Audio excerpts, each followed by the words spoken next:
하나님의 말씀은 레위기 16장 2절 말씀입니다.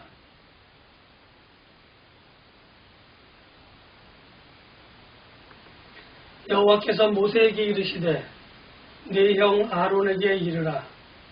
성소의 휘장 안 법궤 위 속죄소 앞에 아무 때나 들어오지 말라. 그리하여 죽지 않도록 하라. 이는 내가 구름 가운데서 속죄소 위에 나타남이니라.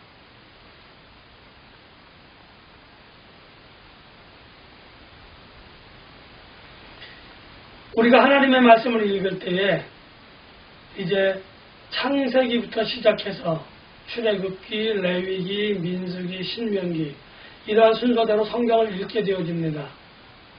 그런데 창세기와 출애굽기에는 다양한 인물의 등장과 다양한 사건의 그런 사건이 벌어지는 관계로 읽는 맛이 있습니다. 읽어가는 재미가 있습니다. 그런데 레위기에 들어오면 했던 말 또 하는 것 같고, 아까도 읽었는데 여기도 있는 것 같고, 또 다음에 읽으면 또 읽은 것 같고, 똑같은 이야기인 듯 하면서 아닌 이야기인 듯한 것이 여러 번 중복이 되어 반복되어져 나오니까 레위기에 와서 읽는 사람들은 참 숨막히는 그러한 성경입니다. 이게 도대체 왜 이렇게 읽어야 하는지, 왜 이 레위기가 성경에 들어와 있는지, 그냥 제사를 드리면 되지, 이렇게 제사를 드리든 저렇게 제물을 드리든 상관없이 제물을 드리면서 제사를 드리면 되지, 왜 이렇게 다양한 방법들이 있는 건지, 또 어떤 거는 정한 것, 어떤 거는 부정한 것, 어떤 거는 먹을 수 있는 것, 어떤 거는 먹을 수 없는 것, 어떤 거는 우리가 해야 될 일, 어떤 거는 하지 말아야 될 일, 왜 이렇게 정해놓은 것들이 많은지 복잡하기만 하고 답답하기만 합니다. 그래서 많은 분들이 레위기를 스킵하고 넘어가요. 그래서 민수기, 신명기로 바로 넘어갑니다. 그런데 재미있는 것은 출애굽기 이후에 레위기, 민수기, 신명기는 출애굽기와 아울러 이야기가 막 겹쳐지는 이야기들이 많이 나옵니다.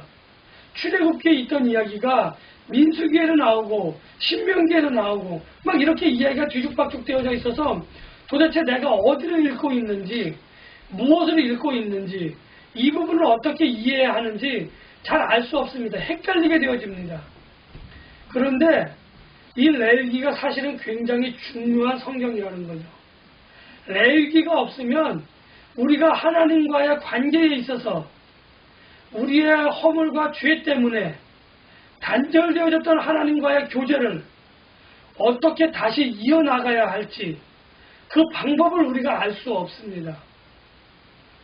그래서 하나님을 아버지라 고백하는 모든 신앙인들은 이 레위기를 반드시 알아야 됩니다.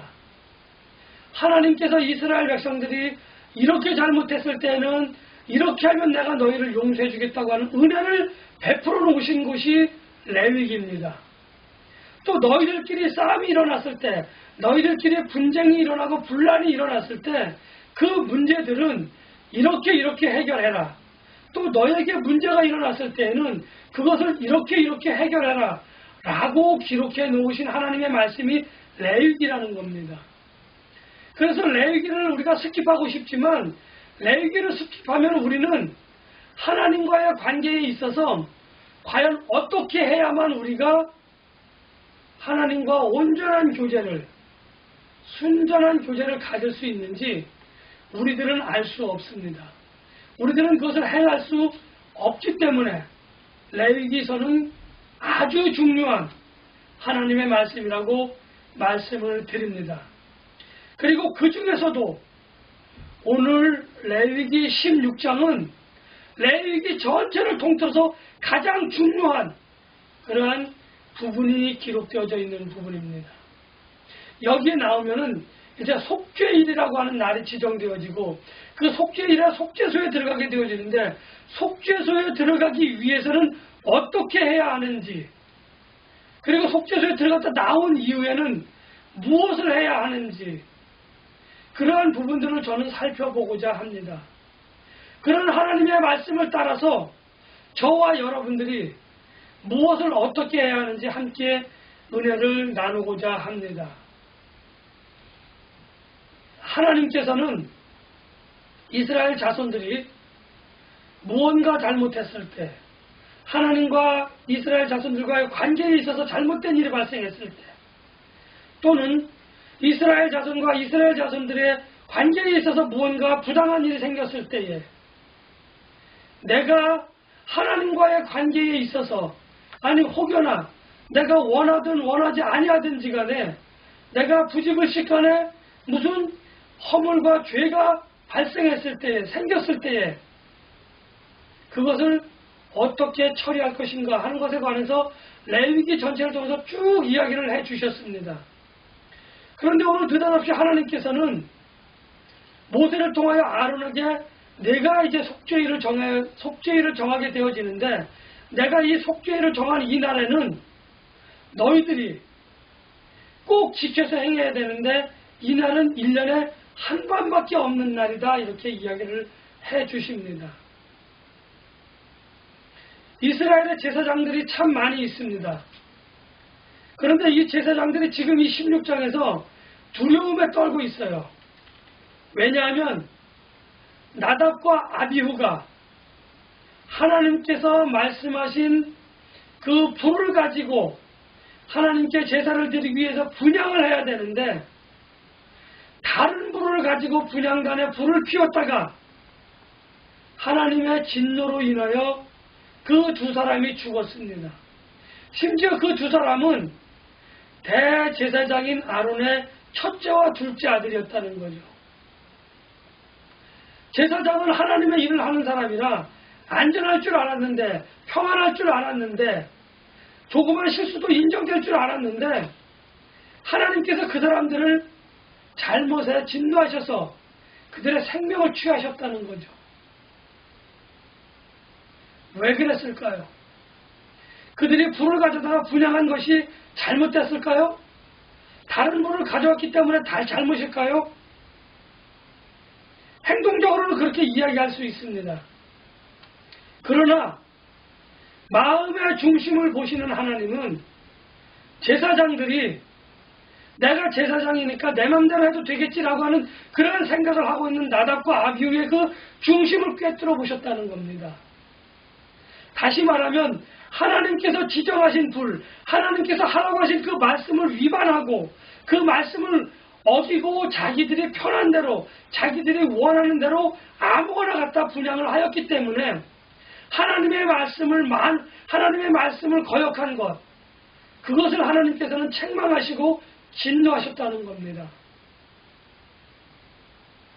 제가 지난주에 이 부분에 관해서는 자세히 말씀드렸으니까 오늘은 자세히 더 이상 말씀을 드리지 않겠습니다. 그렇게 두려워하며 떨고 있는 사람들에게 하나님께서 모세를 통하여 아론에게 이야기를 하신 말씀이 오늘 바로 16장입니다. 그러니까 16장은 시간적으로 바로 레위기 10장 다음의 사건이라고 이야기할 수 있습니다. 하나님께서 아론에게 말씀하십니다. 내가 이제 속죄일에는 속죄소에 들어와서 하나님께 이스라엘 자손의 죄를 고백을 하고 그 죄를 용서받고, 그리고 속죄소를 나가라, 그리고 나가서 이러한 일들을 하라라고 하나님께서 모세에게 말씀해 주셨습니다. 그리고 모세는 그것을 아론에게 전달하게 되어집니다. 그 일들이 어떤 일이든지 하나씩 살펴볼 것입니다.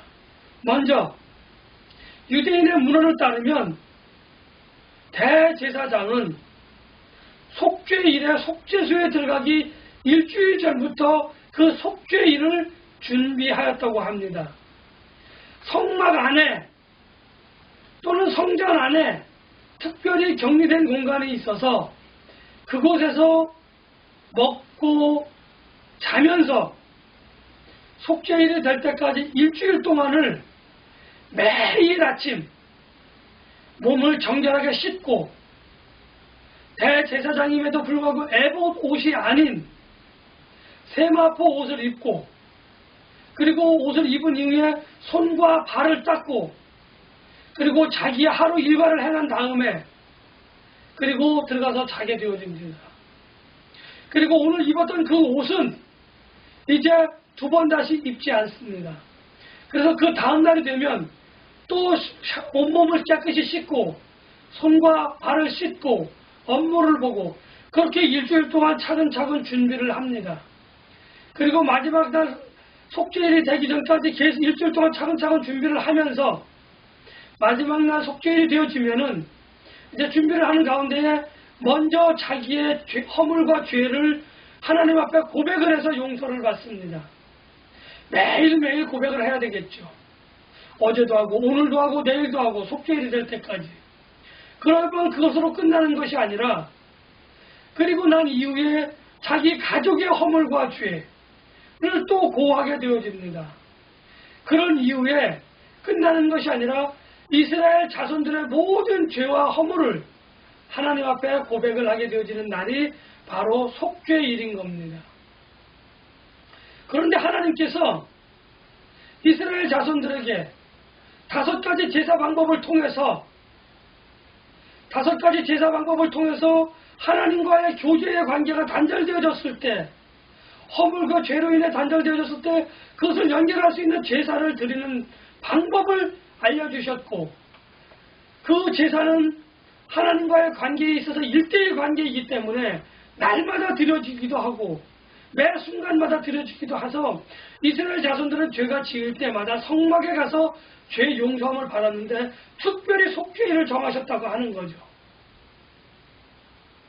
왜 그랬을까요? 하는 부분을 말씀을 드리고 싶습니다. 한번 생각해 보셔야 될 부분입니다. 분명히 제사를 통해서 날마다 순간마다 항상 우리가 제사를 드려서 죄를 용서받을 수 있는 그 시간과 공간이 있었음에도 불구하고 하나님께서는 1년에 한 번 속죄일을 정해서 온 이스라엘 자손들의 죄를 용서하셨다는 겁니다. 가만히 생각해 볼 필요가 있습니다. 왜 그랬을까요? 결과로 말씀드립니다. 하나님께서는 거룩하시고 순결하시기 때문에 영광스러운 분이시기 때문에 우리와 같이 허물과 죄가 있는 인간과는 절대적으로 그렇게 함께 교제를 하실 수 없습니다. 날마다 죄를 짓는다 할지라도, 날마다 제사를 드려서 용서를 받는다고 할지라도 하나님께서는 우리들에게 우리의 허물이, 우리의 죄가 얼마나 크고 막중한 것인지, 얼마나 가증한 것인지 깨닫도록 하시기 위해서 속죄일을 지정하셨다는 것을 우리는 기억하여야만 합니다. 기억하고 있어야만 합니다. 저의 허물, 여러분의 허물, 저의 죄, 여러분의 죄는 우리는 별것 아닌 것처럼 생각하고 별것 아닌 것처럼 말하지만 그것이 크고 작다, 우리는 이렇게 논하고 있지만 하나님께서 중요하게 보시는 것은 뭐냐면 내가 허물과 죄가 있느냐 없느냐를 하나님은 보신다는 겁니다. 나는 제사장이니까 괜찮겠지, 나답고 아비우 같은 생각을 하시는 분들도 많이 있습니다. 나는 장로니까 전도사니까 권사니까 집사니까 괜찮겠지, 그건 저 사람들 얘기야 내 얘기는 아니야, 이렇게 이야기하실 수 있는 분들도 참으로 많습니다. 하나님의 말씀을 만홀히 여기는 생각과 말과 행위입니다. 이스라엘의 대제사장은 일주일 동안 그렇게 준비를 하였습니다. 그리고 속죄일에 속죄소에 들어와서 이스라엘 자손들의 죄를 고한 이후에, 그리고 그것으로 끝난 것이 아닙니다. 다 나아가면 끝났다라고 생각을 할 수 있지만 대제사장은 1년에 한 번씩 염소 2마리를 선택을 합니다. 흠이 없는 염소겠죠. 그렇죠? 그래서 그 염소를 취하여서 염소 2마리 중에 1마리는 염소를 제단의 제물로 드리고 1마리에게는 온 이스라엘 자손들의 죄를 전가시켜서 광야로 그냥 내보냅니다. 이것을 우리는 아사셀이라고 이야기를 합니다. 놓아 보냈다라고 하는 뜻입니다. 광야에 나간 염소가 어찌 되었는지는 중요하지 않습니다. 많은 신학자들이, 많은 분들이 이 아사셀 염소를 예수 그리스도의 십자가의 죽음으로 이야기를 하고 예표하는 것입니다. 틀린 것은 아닙니다. 그러나 저는 여기에 집중하기보다는 대제사장의 행위를 중심으로 살펴보고자 합니다. 대제사장은 이제 염소 2마리를, 한 마리는 제물로, 한 마리는 아사셀 염소로 내보내야만, 그래야만 속죄일에 대제사장이 할 수 있는 그 일들이 전부 다 끝나게 되어집니다. 일주일 동안을 꼬박 가족들도 보지 못하고 자기만의 그런 공간에서 날마다 아침마다 자기를 정결하게 하는 정결의식을 통하여 하나님과의 교제를 위한, 하나님 앞에 나아가기 위한 준비를 하였던 대제사장의 마음, 그리고 대제사장의 모습을 한번 우리는 살펴보아야만 합니다. 대제사장은 자기의 신분을 드러낼 수 있는 화려한 보석, 그러한 것이 달려있는 에봇을 입는 것이 아니라 정말 아무것도 보잘것없는 세마포 옷을 일주일 동안 입고 준비를 합니다. 그런 이후에 그 옷을 입고 속죄소에 들어가서 이스라엘 자손들의 죄를 고백하게 되어진다고 하는 사실입니다. 대제사장이 에봇을 벗어버리고 세마포를 입었다고 하는 것은 대제사장으로서는 상당히 수치스러운 일입니다. 대제사장이라고 하는 직분에서 그냥 제사장이라고 하는 직분으로 한순간에 나락으로 떨어지는 듯한 그러한 멸시와 모멸을 감당해야만 하는 것입니다. 예수님의 그러한 그 자기 낮추심, 하나님이시면서 사람으로 태어나셨고 하나님이시면서 모든 이스라엘 백성들에게 본디오 빌라도라고 하는 대표되는 사람, 대표적으로 칭해지는 그 사람에게 모욕을 당하고 돌을 맞고 채찍을 맞았던 그 순환과 고난과 모멸과 멸시 핍박을 받았던 그 모습이 오늘 대제사장의 모습이라고 우리는 알아야만 합니다.